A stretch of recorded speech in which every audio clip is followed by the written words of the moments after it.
John Tsang says he will actively consider whether he'll run for CE. Silent majority convener takes tough stance on Hong Kong independence. And Beijing protests against phone conversation between Donald Trump and Tsai Ing-wen.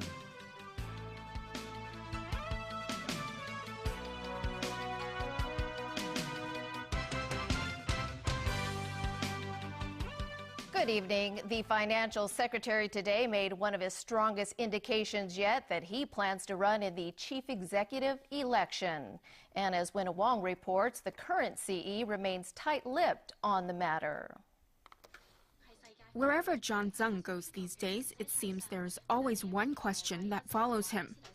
And it was no different this morning when the financial secretary took to the airwaves.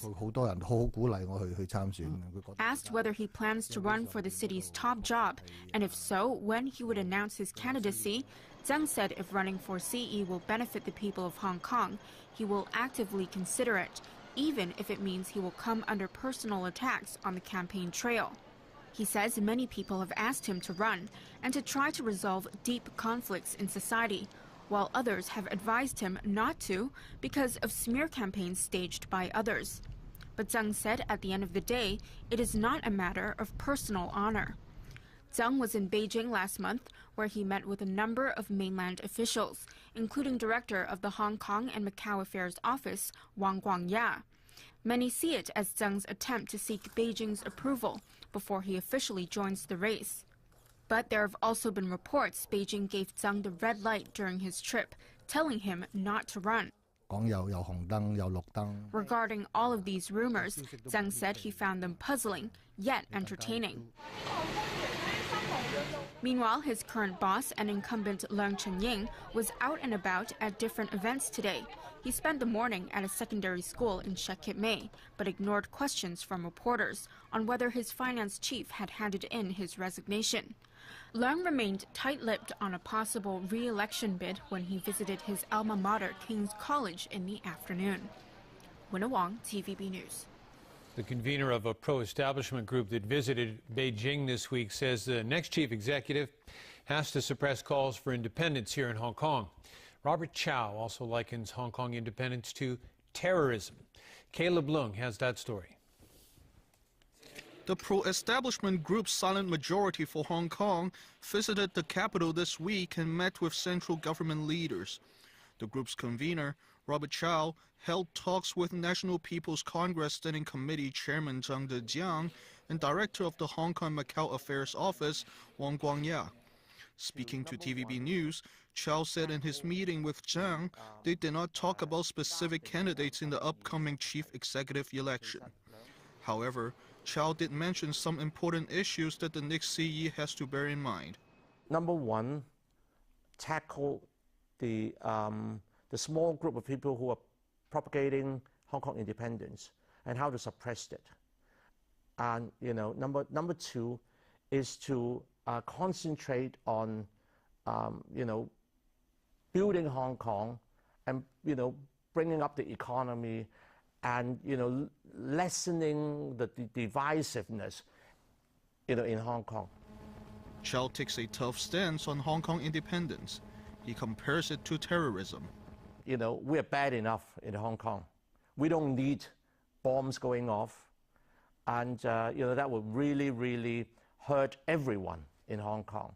So I think it is important for everyone in Hong Kong to come out and say, right, look, you are not what we want. Go away. Chow's group is best known for its pro-government stance. It made its name 2 years ago by opposing the Occupy movement and has since staged protests and activities in support of Chief Executive Leung Chun-ying's government. But Chow rejected suggestions his group is responsible for the deepening rifts in society. I think we are already divided. I think if you look around the world, I think a divisive society is happening everywhere. So we may be a little bit ahead of everybody, but this is a world trend. I don't think you can get because once people don't accept the majority view, they decide to go be divisive. Then it happens. Caleb Leung, TVB News. The Commissioner on Interception of Communications and Surveillance says Hong Kong's stability depends on the rule of law. He says that requires an effective and efficient police force to enforce the law. It is often said that Hong Kong's stability as a society owes very much to the rule of law by which this territory is run. But all that will be futile and meaningless if the law cannot be enforced properly. Enforcement of the law is the role of the police force. Without a good and effective police force to enforce the law, the rule of law will be of little value to Hong Kong. Donald Trump did something that no U.S. president or president-elect has done in almost 40 years. He spoke directly to the president of Taiwan. The foreign ministry in Beijing has protested against the move. And while Beijing responded that it's confident Washington's one China stance won't change, the call casts uncertainty over future U.S. policy toward Asia. Alan Bookneer reports. The office of Taiwan President Tsai Ing-wen said Tsai called Trump to offer congratulations on winning the U.S. election. The 10-minute phone call with Taiwan's leadership was the first by a U.S. president or president-elect since 1979, when Jimmy Carter switched diplomatic recognition from Taipei to Beijing, acknowledging Taiwan as part of one China. A statement said Trump and Tsai discussed issues affecting Asia and the future of U.S.-Taiwan ties. Trump tweeted that the president of Taiwan called me to wish me congratulations. But an hour later, Trump groused about reaction to the call, saying, "Interesting how the U.S. sells Taiwan billions of dollars of military equipment, but I should not accept a congratulatory call." The call is the starkest example yet of how Trump has flouted diplomatic convention since he won the November 8th election.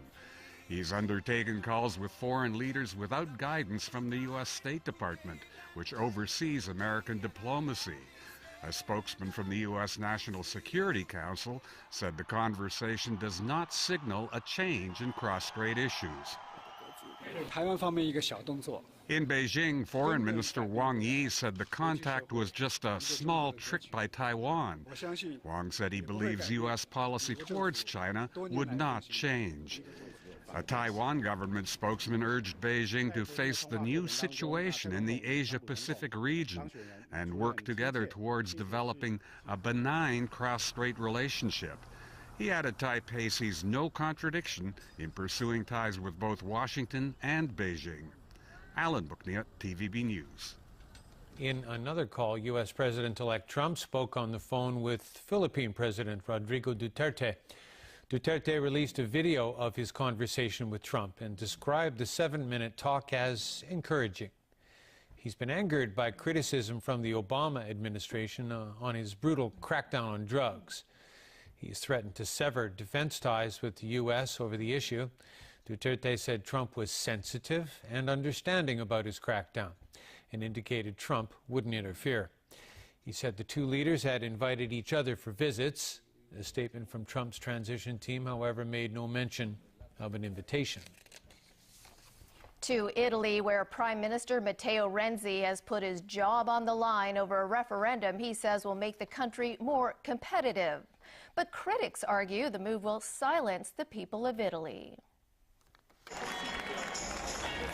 Italians are due to vote tomorrow on a government champion yes or no referendum. The vote is on the Prime Minister's plans to abolish the elected Upper House Senate and replace it with a chamber of regional representatives with limited powers. Renzi is also proposing to take back key decision-making powers from the regions. He insists the changes would end parliamentary deadlocks and help Italy's long stagnant economy. But opponents warn voters it will curtail their rights, weaken democracy, and leave too much power in the hands of the Prime Minister. No matter what, Renzi has threatened to resign if constitutional reforms. Italy's Italy's largest opposition party, the anti-Euro Five Star Movement, held a rally to encourage Italians to vote against the referendum. Their leader, Beppe Grillo, insists a no victory would avert chaos and corruption in the government. He says once Renzi resigns, Italy can hold early elections and the Five Star Movement can steer positive change in government. Opinion polls predict Renzi's defeat in what will be the third big anti-establishment revolt by voters this year in a major Western country. It follows Britain's vote to leave the European Union and the U.S. election of Donald Trump. Analysts fear Italy's battered banks could be the main casualty if the outcome triggers a government crisis. It's certainly true that the Italian banking sector is sick. It's got something like 360 billion euros of non-performing loans and about 220 billion euros of equity. So there's a gigantic black hole right there. At current levels of non-performing loans, it only takes a modest crisis for a bailout to be almost inevitable in Italy. And I think Britain's Liberal Democrats call it a rejection of the country's exit from the European Union. They've won a parliamentary seat previously held by the ruling Conservatives, led by Prime Minister Theresa May. Liberal Democrat candidate Sarah Olney finished first in Thursday's by-election, held in a constituency in southwest London.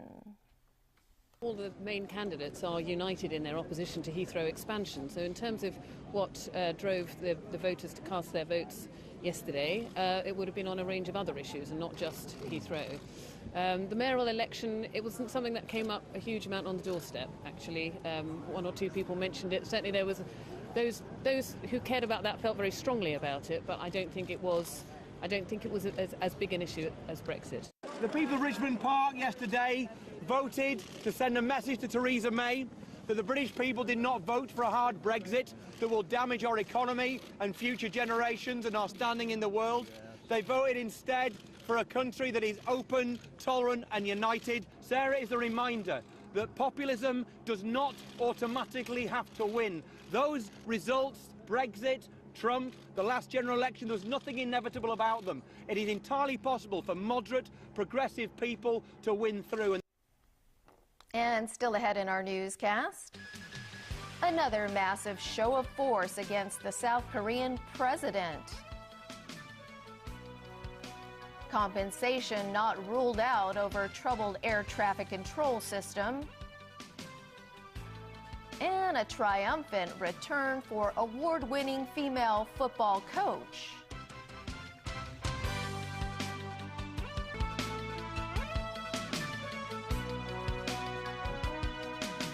Welcome back. South Korea's opposition parties today introduced a bill to impeach President Park Geun-hye over a corruption scandal. Hundreds of thousands of demonstrators are gathering in Seoul for a sixth straight weekend, demanding Park resign or be impeached. State prosecutors accuse her of helping a close confidant extort money and favors from large companies and manipulate state affairs. The motion to impeach Park has the support of 171 members of the 300-seat assembly. It accuses her of undermining democracy, abuse of authority, coercion, and bribery. A vote on the impeachment bill could take place next Friday. The victims who died in that tragic plane crash in Colombia this week were flown home yesterday. An honor guard played taps as the bodies of 5 Bolivian crew members arrived in Santa Cruz. Later in the day, a solemn ceremony was held before dozens of caskets were loaded on a separate plane containing the remains of a Brazilian soccer team. Their plane crashed near Medellin Airport in Colombia after the pilot said he had run out of fuel. In total, 71 people died. Bolivia's President Evo Morales called for justice against those who approved a flight plan knowing the plane was short on fuel. The remains of the late Fidel Castro will soon reach their final resting place. Cubans lined the streets of the eastern city of Bayamo yesterday to honor the funeral cortege carrying his ashes. Bayamo is considered the cradle of Cuban independence. The urn holding the ashes was placed at a park where thousands of people gathered to pay their tribute to the former president who died last Friday at the age of 90. Today, the caravan carrying the ashes will continue its march eastward to Santiago de Cuba, where they will be buried. Football legend Diego Maradona is one of those honoring Castro. He said yesterday he has come to Havana to be with his second father. And back locally, aviation authorities have not ruled out seeking compensation for a new and troubled air traffic control system. Its American systems contractor, Raytheon, has agreed to come to Hong Kong next week to follow up on the matter. Adam Shu reports. Less than a month after it was officially implemented, the $1.5 billion air traffic control system is no stranger to mishaps. Among the worst cases, missing flight information for almost 30 seconds on Tuesday led to 9 flights being grounded for 15 minutes. Now that the system's data processors were confirmed to have led to the glitches, the Civil Aviation Department has demanded that the contractor fix the problems. The department's Director General Simon Lee said authorities will be looking at contract terms and seeking legal advice to decide whether to ask the company for compensation. But Lee insisted the system has the capacity to handle the upcoming Christmas peak season. Meanwhile, the department has formed a 5-member panel to look into the new system's problems. Lee said the panel will meet for the first time later this month and come to him with advice. The advice will focus on how we can resolve all these teething issues. Any advice from the expert panel, if they are of public concern, will certainly make public. But Lee added it's unlikely the department will be asked to replace the system. Adam Xu, TVB News. Hong Kong's oldest mental health hospital held an open day today. That's aimed at allowing the public to better understand patients and their road to recovery. Evelina Lung has more. Today's open day marks Castle Peak Hospital's 55th anniversary. Members of the public had the opportunity to take a look at the treatments offered. This, for example, is not a clothing shop. It is a treatment room for patients. It allows them to play different roles, for example, customers or a store employee. The aim is to help them rehabilitate and integrate into society. The hospital today also showcased the tools used in the past. Among different types of straitjackets, which were used to protect the patients, as well as instruments used for different treatments. The more modern types of treatment technology were also on display. Jenny Lam, an associate consultant at Castle Peak Hospital, explained when patients are admitted nowadays, they will undergo some assessments. A program will then be tailor-made for each patient to help them with their recovery. The hospital hopes through this event, members of the public can learn more about mental illnesses. Another objective is to fight discrimination against patients. Mental health services have evolved in the past several decades towards a more open and community-oriented direction, as opposed to in the past where many of our patients were treated under a closed environment, and thereby creating some negative stigmatism against the mental health rehabilitation patients. The Castle Peak Hospital have established the Institute of Mental Health as early as 2002. And one of the most important missions of the Institute for Mental Health is to promote general awareness and understanding amongst members of the public so that the negative stigmatism could be removed. Evelina Lang, TVB News. All right, Chris, I love stories about women in sports, and I see you have one. To get us going, and a bunch of other things, too. The newly crowned Asian Football Confederation Women's Coach of the Year, Chan Yun-ting, hopes her award will help develop the sport in Hong Kong. Chan, the coach for Eastern Sports Club, returned to Hong Kong today. She won the award after becoming the first female coach to guide a professional football team to win a league title. Chan hopes the attention she has attracted will encourage more people to watch local football. The Eastern coach also hopes her success will encourage more female coaches to try to take up more significant positions in the sport.